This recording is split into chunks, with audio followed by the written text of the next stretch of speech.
Thanks to everyone I've worked with throughout the years, I'm here tonight to take this honor. Aubrey Meadows remained silent for 30 years. When she spoke, she grinned. She thanked Jackie Gleason in public. She protected the magic of the Honeymooners. She did, however, finally come clean about Gleason in 1994, 2 years before her death. Everyone had to be mindful of the man's moods because he was quiet for days and wouldn't practice. The most well-liked pair on television had a harsher reality than anyone had anticipated. Far from Hollywood, on February 8, 1922, she was born in Wu Chang, China. She was raised by American nuns. It had been almost 10 years since they arrived in China. They were the youngest of 4 children, and the sounds of upheaval, political unrest, and a society completely apart from American culture filled their home. Wu Chang was extremely hazardous during the 1911 revolution that toppled the Qing dynasty. And throughout the 1920s, the region remained uneasy. Audrey's first memories are from the location. She listened to Chinese music and played with Chinese children during her first 5 years. She didn't speak English. She returned to the United States in 1927. Her father became the rector of a church in Rhode Island, where the family relocated. Suddenly Audrey was a young child in a chilly New England city. She couldn't speak the language surrounding her, so she had to start learning English from scratch. However, her first language remained intact. Audrey was fluent in Mandarin Chinese. She became more conscious than the majority of Americans and her perspective on the world was altered. She developed the ability to adapt and used it often. However, domestic life was never simple. Audrey's older sister, Jane Meadows, was already a rising star in the entertainment industry. She was the emerging Hollywood star, the dramatic one, and the attractive one. After signing with MGM in 1944, she quickly began performing alongside well-known individuals. Audrey, however, started off by singing. She lived in Jane's shadow, but she could sing like a bird and had her own fire. The parallels hurt. A large number of people saw the competition. Especially when Audrey married airline CEO Robert Six, they didn't always communicate. That didn't sit well with Jane. Over time, their friendship deteriorated. When Six passed away in 1986, they reunited. Their bond was too strong for fame to sever. Audrey's singing helped her gain popularity. At the age of 16, she performed at Carnegie Hall as a color soprano. On that stage reserved for luminaries, she was competent enough. She then took lead roles in musicals including Anything Goes and Roberta while performing with opera groups in Detroit, Louisville, and Chicago. However, her sister Jane encouraged her to pursue a career in acting. Audrey caught Jane's attention in a way that others had missed. He was charming, had a knack for lighting up a room, and had excellent comedic timing. She gambled. She received a main role alongside Phil Silvers after trying out for the musical Top Banana. Everything was different. It began on November 1, 1951, at the Winter Garden Theater and ended on October 4, 1952. 300 shows, that is. She had to always have a lot of energy and excellent timing because she played Betty Dillon every night while standing next to Phil Silvers. The frantic program ridiculed the mayhem that occurs behind the scenes of television. She must have been a superb singer, dancer, and humorist. Dealing with a giant like Silvers was not simple. He was noisy, unpredictable, and constantly on the go. Audrey persisted. She discovered when to engage in the fun and when to be quiet. She ultimately referred to it as her humorous boot camp. She grew accustomed to his improvisation and sped up each night to keep up with him. She felt better about herself because of that stress. She discovered how to remain composed even when things were moving too quickly. By the end of the run, she had something that few young actresses ever have. Evidence. There was evidence that she was capable of surviving in the public eye. Evidence that she was prepared for any challenge presented by live theater. TV was going to transform everything, so that was vital. She followed Top Banana from the stage to the screen. In 1951, she began working for the Bob and Ray Show on NBC. The show featured 15-minute breaks, but it was jam-packed with absurd parodies, cheesy sketches, and bogus news. Although everything was hurried, frantic, and unplanned, it was fantastic for her. Audrey was not merely a singer. She had a variety of roles. The next moment, she was delivering a phony weather report with a straight face. She was a soap opera star 1 minute. There wasn't much practice time. It was moving extremely quickly. They couldn't be caught in anything. However, she performed admirably. When things went bad, she learned how to change jobs fast and survive. She became an expert at thinking quickly. Jackie Gleason started showing interest in her at this point. He initially believed that she was too attractive and well-groomed to portray the severe, uncompromising Alice Creighton. He changed his mind because of her excellent timing, composure, and ability to keep the scene together even when things were getting out of control. This small comedy show gave her a chance. She took hold of it and refused to release it. However, it was far from simple. Long ago, Audrey was just another young woman in New York who wanted to be on TV or on stage. She resided in a cramped house on West 53rd Street. The Rehearsal Club was the name of it. It was partially funded by the late John D. Rockefeller Jr. Dozens of women were packed into cramped quarters, 5 to a room. They had a closet with clothing on top and a bathroom together. The rent was $40 per week. Included are meals. No privacy existed. Notoriety also didn't work. Everybody had the same dream. A few of her roommates went on to become well-known. Lucille Ball, Ginger Rogers, and Katharine Hepburn. A few disappeared into the city and were never heard from or seen again. To earn enough money to survive on, Audrey worked at a variety of jobs. In order to attract managers, the club would occasionally put on shows. In order to appear the part, she occasionally leased clothing. There were several turns down, tears, and laughter. But in that crowded house, she found the toughness she would need later. The determination to continue. Enduring a blow and maintaining a smile.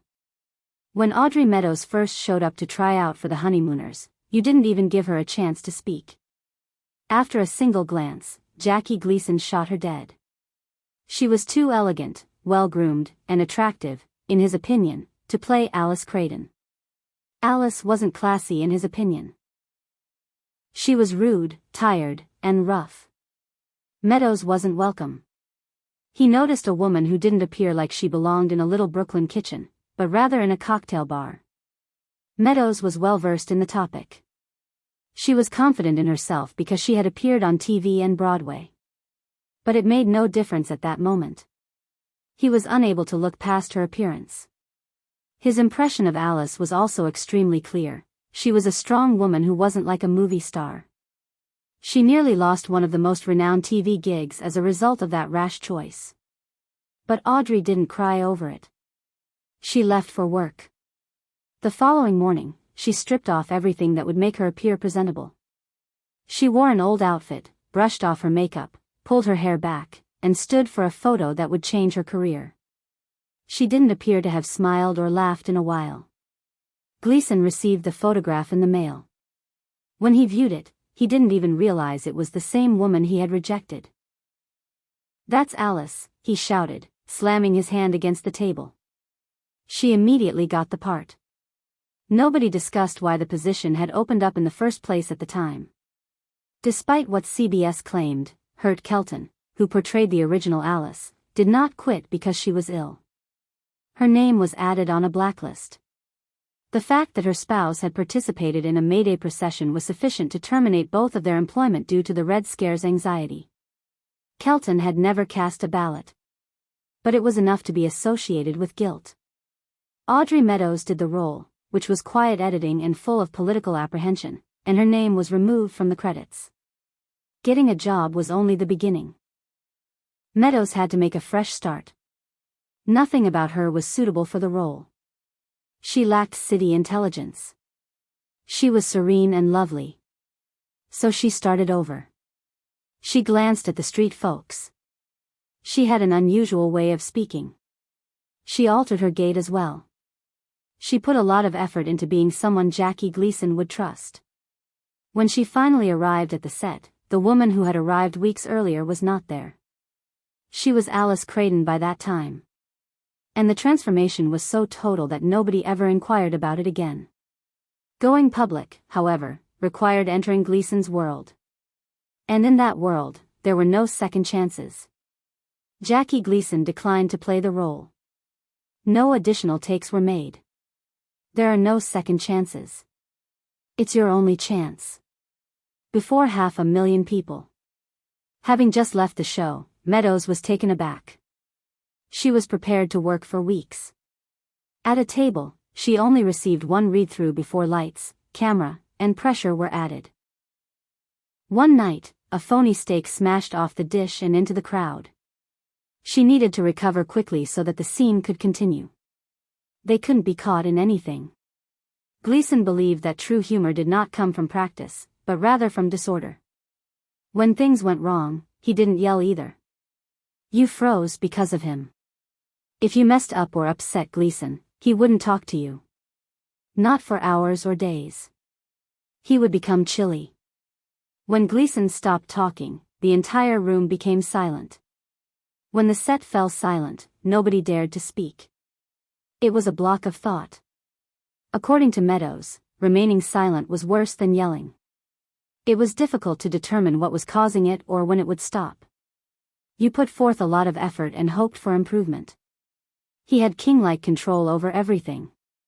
He must have been doing all right. Camera views, lines, and scripts. Nothing moved without his word. They were unable to alter a word. The actors had no method of getting around. Meadows was incredibly intelligent and gifted, but she had to beg permission before speaking. They practiced in her changing room, out of sight of him. Everyone worked hard not to bother him, which made him happy. Every day there was a risk. Every choice was based on how Gleason felt. He quickly changed from being nice and funny to being quiet or mad. He changed how he showed up every time. Meadows had to work hard to avoid it while still being nice and obedient. She had to make people laugh even though she wasn't better than Gleason. They had trouble getting along in real life, which made them work well together on screen. At the end of the Honeymooners shows, Jackie Gleason always said something nice. He had a TV wife named Alice. He'd tell her, "Baby, you're the best." She would kiss him by leaning in. It looked like the truth. It didn't seem real, but it was. The actress who played Alice told the truth after the fact. There was no kiss between them. Those touches were all fake. He would get close to her, tilt his head, and kiss the air next to her face. The camera did everything. Everyone was fooled, even her own family. The trick worked so well because the shots were so close to each other. She couldn't see because he would wrap his arms around her. He knew how to move his face just right. It looked like their lips touched from the camera's angle, but they didn't. In the 1950s, when the show was filmed, there were strict rules about TV. It was very private to kiss. But it wasn't just about rules. It was also about honor. Nicole and Audrey did a good job. They did what they were supposed to do, reached their goals, and never came across as rude or mean. One time, she told a story about her Aunt Christine. She told her aunt, "Oh, darling, I think Mr. Gleason has a little crush on you when he kisses you like that." Audrey had to smile and tell her aunt the truth. "He doesn't really kiss me." People in Hollywood didn't think about repeats in the early 1950s. "It just looks that way," she said. TV was still pretty new. They had no idea that old shows could make money again. Aubrey Meadows had something else she could use, though. John is her brother. His job wasn't in show business. He was a lawyer. Also, when Audrey got the part of Alice Creighton on the Honeymooners, he did something that no one else thought of. He made the deal better in some way. That line said, Audrey would get paid if the show ever aired again. At that time, no one else on the group had that. None of them, not even Jackie Gleason, the show's star. When the classic 39 shows started to air over and over, everyone missed out. Audrey didn't spend her money. That show was shown over and over on American TV, cable TV, and even TV in Great Britain. Every time, a new check showed up. It wasn't just a few extra bucks. Millions of them. As Audrey worked on the show, she made about $2,000 a week. That was a lot of money back in the 1950s, but it wasn't even close to what came next. In the 1980s, people in the business began to talk to each other. The people around her thought that reruns were her main source of income. The bills kept getting due. In the 1990s, she was still getting checks because her brother wrote that one clever line. Some players on the show weren't having as much fun. Joyce Randolph played Trixie, but she didn't make it. She didn't agree to get residuals as part of the deal. Shows that were shown again and again made a lot of money, but she didn't get any of it. She began getting small payments when old episodes of the variety show were found and shown after a long time. But a lot of the money was already made. Joyce was honest. She felt bad that she didn't have more help. Artists everywhere learned from her story. Protect yourself right away, or you might lose everything. Audrey didn't count on one lucky break, though. She knew a lot. It wasn't okay for women to run a business at that time. She served on the boards of the First National Bank of Denver for 9 years. She was the first woman to ever hold that job. She didn't just show up to talks, she also helped decide what was best. In the 1960s and 1970s, that didn't happen. That wasn't all. She also got a job with Continental Airlines as an associate director. She did more than just stand on a board. She made things happen. She helped make the clothes that flight attendants wear. She helped make the airport lounges look the way they did and worked on their planes' interiors as well. Her ideas helped the business grow. Stars in Hollywood flew Continental because of her. Sales went up by 20% after the main office moved to Los Angeles. She was more than just a TV face. She was a force behind the scenes. The rest of her life was also very interesting. The first guy she married was Randolph Rouse, who worked in real estate. They got married in 1956. Her father, who is a minister, led the service. The two broke up. They broke up after 2 years. After the fact, Rouse said it was hard and fun to be married to a rising star. Being called Mr. Audrey Meadows irritated him. Robert F. Six, who runs Continental Airlines, came next. They got married in 1961 and were together until he died in 1986. Marriage wasn't like other ones. Audrey quit her show to do his work for him. She became a normal part of his work life. They lived there in Beverly Hills, New York, and Denver. They worked as a group. Even though she didn't have any children, her 2 marriages showed 2 very different sides of her. One is marked by stress, and the other is marked by health. Audrey was smart by herself as well. On her wedding day in 1956, she asked Jackie Gleason to marry her. "Dear Ralph, I'm so sorry, but I'm getting married today to Randy Rouse," it said. "I love Alice." It was a reference to how they married on TV. She stayed close to Gleason for years, despite everything, but the jokes were meant to hide pain. She never told the public what it was like to work with Gleason for a long time. She had a smile on her face. People heard her say she thanked him. It hurt inside, though. He was smart sometimes, but mean and hard to get along with other times. Audrey didn't say a word as she held that weight. She didn't start to talk easily until she was 70 years old. Her truth was written about and talked about by many. She wasn't mad. She was honest. The man Gleason was very smart. He was also mean. For 30 years, she didn't say anything. She was more interested in the background of the show than in having fun. She didn't want to give up the magic of the Honeymooners. She did not want trouble.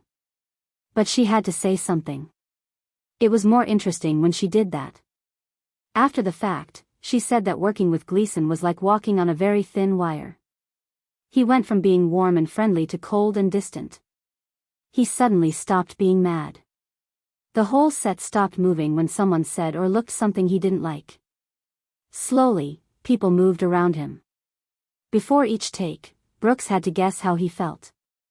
He would sometimes not pay any attention to her at all. He would scold her in front of the crew sometimes, but she never lost it. She paid attention, kept her cool, and did her best as Alice Creighton. Getting that strong wasn't easy. It drained her. It added up to a lot of stress, fear that she would lose her job, and having to be quiet. She never broke, though. Even though she tried to hide how heavy it all was, she made history on TV. When she finally talked about those years, she didn't want to get back at them. She didn't make fun of him or say mean things about him. She wasn't mad when she told the truth. She told me he was smart. She also said he was tough. Being honest with him wasn't meant to make him feel bad. The point was to show how much the job really cost her. She didn't lose her cool when she talked about how crazy things were. She never said anything bad about him, not even to her friends. She thought about what she said. That's what made her story so good. She didn't scream it. She just told them about it. The truth she told in a quiet voice was stronger than any loud charge. She didn't say anything for many years. Back then, artists weren't supposed to speak out. They had to smile, keep a straight face, and protect the show's image. The network had to make sure that the Honeymooners looked great. If she spoke out, she was scared that everyone would turn against her. The business could fire her. She kept going, though. She kept the peace for herself and everyone watching at home. Jackie Gleason passed away in June 1987. His voice was almost gone, and his body was giving out. Around him, it was very still and quiet. After that, the phone rang. Claire Meadows was on the other end of the line. They were still close even though they hadn't worked together in years.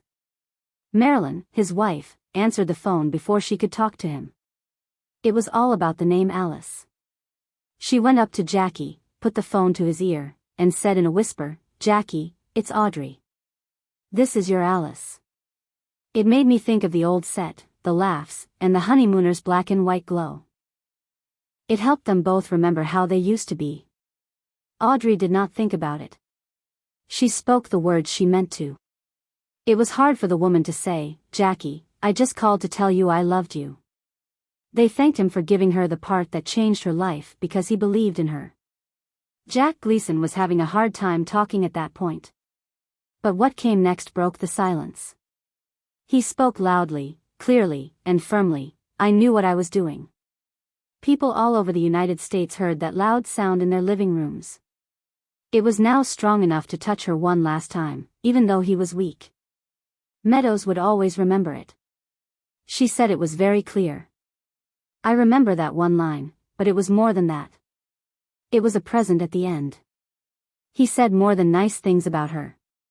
He told her she was important all the way through. He died on June 24, 1987, after only a few days.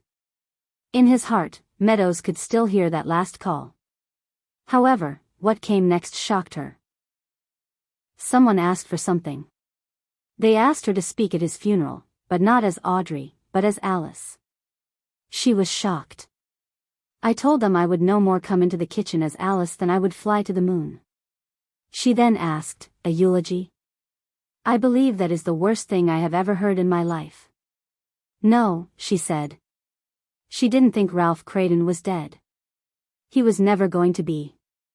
He was now a part of TV history and time had stopped for him. She chose to go to the funeral by herself so she wouldn't have to act or draw attention to herself. Because she cared about Jackie, she kept the magic they had made together safe.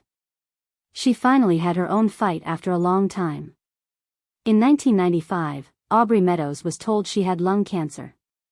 However, she didn't tell anyone, not even her sister Jane. Because she was sick, she shut herself off from everyone. In January 1996, she was taken to Cedars-Sinai in Los Angeles. It was announced just a few days before she died. But the fight was over by then. At 8:50 p.m. She passed away on February 3, 1996. In 5 days, she would have been 74 years old. Jane finally said that her sister was very brave the whole time. Not any cameras or news stories, just respect. Audrey didn't want people to remember her as someone who was sick and in the hospital. Instead, she wanted them to remember her as a woman who made their lives better. That's the picture she left behind. It's strong, smooth, and simple to remember. She did have one more thing to say, though, before she left. That was 2 years before she died, in 1994. The book was called Love, Alice, My Life as a Honeymooner. It wasn't just a book. That's how she kept the truth from others. There were stories from the set on the pages. It wasn't all fun and games, there was also chaos, stress, genius, and heartbreak. The man Gleason was very smart. But it was hard to tell. The show was over very quickly. But the group had a bond that couldn't be broken. She wrote about Art Carney, Joyce Randolph, and how crazy live TV was in the 1950s. She told everyone what it was like to stand in that kitchen set and have everyone look at her. That book became her voice when the lights went out. It's still talking. Audrey Meadows didn't want anyone to notice how much pain she was in. She never tried to make people feel sorry for her. She left behind something better. For a long time, they have been honest, funny, and close with their friends. After he told Jackie, "I knew what I was doing," she would never see him again. It was simple, strong, and lasted a long time.